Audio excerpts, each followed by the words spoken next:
The Caitlin Clark stimulus package, also known as the newly agreed upon CBA deal. Make no mistake about it, folks. Every time the owners came to the table and said, fine, we'll increase the salary cap to this, you can thank Caitlin Clark. Every time the owner said, fine, we'll pay for your housing again, you can thank Caitlin Clark. Every time the owner said, shoot, we really don't want to come up off this 15% number, but you know what? We'll move a little bit. You can thank CC22. Aya Wilson did not expect this outcome. No one who had spent the past 2 years convincing themselves that the discussion around Caitlin Clark was exaggerated, that the hype was driven by media, that television ratings would eventually decline, and that the league already had established stars before Clark arrived and would continue successfully without all the added attention, anticipated this moment. None of them foresaw it. This is because the WNBA has now approved the most important collective bargaining agreement in the history of professional women's basketball.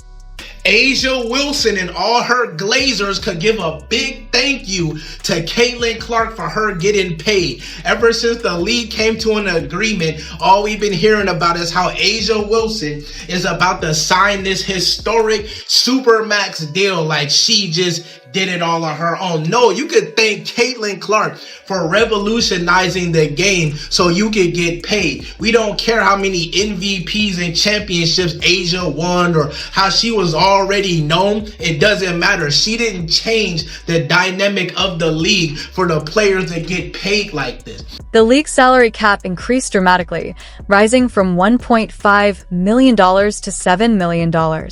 The average player salary also saw a major jump, going from about $120,000 to over $600,000.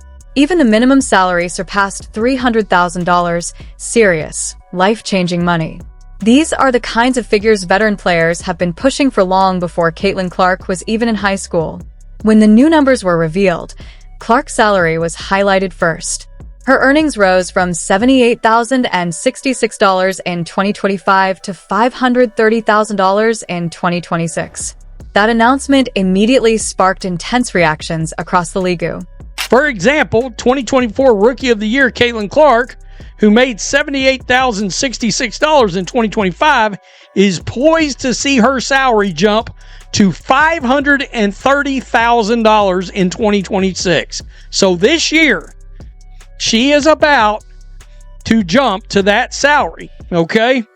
Now, the other jump, the new provision would also be applicable to younger stars such as Aaliyah Boston, who is max eligible in 2026, and Paige Beckers, who is max eligible in 20. This is what actually took place. The WNBA and its players' union spent 17 months in intense negotiations, something everyone involved in women's basketball had anticipated. The previous collective bargaining agreement had become outdated. It was built for a league still struggling to gain attention, not for one now setting viewership records, filling arenas that had long seen empty seats, and securing major broadcast deals that would have seemed unrealistic just a few years ago. At the heart of this rapid growth, across every important metric and in every boardroom where executives suddenly started paying attention, was one player, Caitlin Clark. The reason why they had the battery in the back that they had was because of Caitlin Clark's impact. All of the numbers and the metrics that the players could point to, do you see these ratings? Well, Caitlin Clark effect. Do you see this attendance? Well, Caitlin Clark effect. Do you see the social media impressions? Well, Caitlin Clark effect. This is called the Caitlin Clark stimulus package, and it will go down as... When the new collective bargaining agreement arrived in March 2026, it included a mechanism that no one wanted to officially name after a single player. They called it the EPIC provision, short for exceptional performance on initial contract. It's a fast-track salary structure designed for players who transform the league's financial landscape before their rookie deals even expire. While Caitlin Clark's name doesn't appear in the official text, it didn't need to. Everyone in every boardroom in women's basketball knew exactly who this provision was designed for. The EPIC provision is the league's quiet, formal way of acknowledging that not all players are the same. Some require special contracts to match their impact. So this WNBA collective bargaining agreement will fast-track the ability for players on a rookie-scale contract to make maximum and supermax salaries, sources told ESPN. The new provision, called EPIC, Exceptional Performance on Initial Contract, allows players to renegotiate their 4-year salary and earn the standard max that year if they were previously an all-WNBA first team or second team, or the Supermax if they won in the... Let's lay out the numbers, because they tell this story clearly, without sugarcoating anything. In 2025, Caitlin Clark, the player who helped the WNBA surpass 1 million viewers per game for the first time since 2008, who sold out arenas in cities that hadn't seen full seats in a decade, and whose name alone boosted broadcast ratings more than every other player in the league combined, earned $78,000. That's roughly what a mid-level paralegal or an entry-level marketing coordinator in an off-the-beaten-path city makes. It's not even close to the starting salary for a rookie in the NBA, NFL, or Major League Baseball. Meanwhile, Clark was breaking assist records, selling jerseys, and bringing attention to women's basketball unseen in a generation. Yet the league was issuing her a paycheck that wouldn't even cover 2 months of rent in Indianapolis. That was not a salary. It was a league hoping its most valuable asset would notice the gap. She noticed. The sports world noticed. And the new collective bargaining agreement is the league's formal, public, and long overdue acknowledgement that they had no choice but to correct it. So what has now happened is, because of the quote-unquote epic rule, I'm going to call it the Caitlin rule, because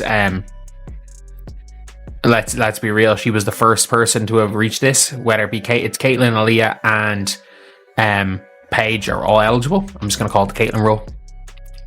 Just like the old Rose rule in the NBA, we're going to call it the Caitlin rule.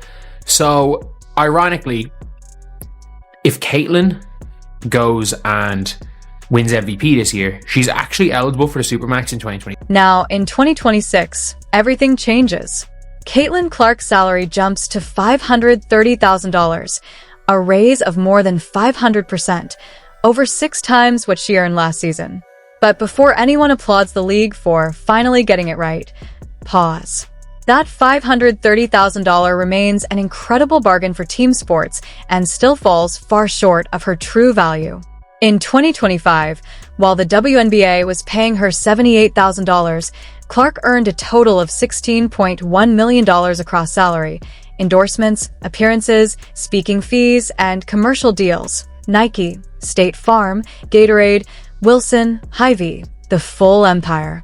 She ranked as the 6th highest paid female athlete in the world. The league's payment that year accounted for less than 0.5% of her total earnings. Simply put, the WNBA was receiving franchise-level value for a fraction of the cost, a deal no business professor could explain without wincing. The increase to $530,000 is significant, welcome, and deserved 10 times over. Yet, even this does not reflect her true worth to broadcast networks, sponsors, or arenas that sell out the moment her name appears on the schedule. This raise is not justice. It is simply the bare minimum the league could do without embarrassing itself further. It's the way the team is structured. In order for this team to remain intact, Sophie would have to be willing to take a league minimum kind of deal, which is around $300,000. And I don't see that happening. Okay. And I believe also people are going to be shocked how much money Lexi Hall is about to be offered, because I think she's going to get offered $600,000 to $700,000 by somebody. And that is going to greatly complicate things. Clark's raise from $78,000 to $530,000 transforms the Indiana Fever's $7 million salary cap into a complex puzzle. With key players like Elsie Mitchell, WNBA player, Aaliyah Boston be tied up before filling essential roles. Veterans like Aya Wilson,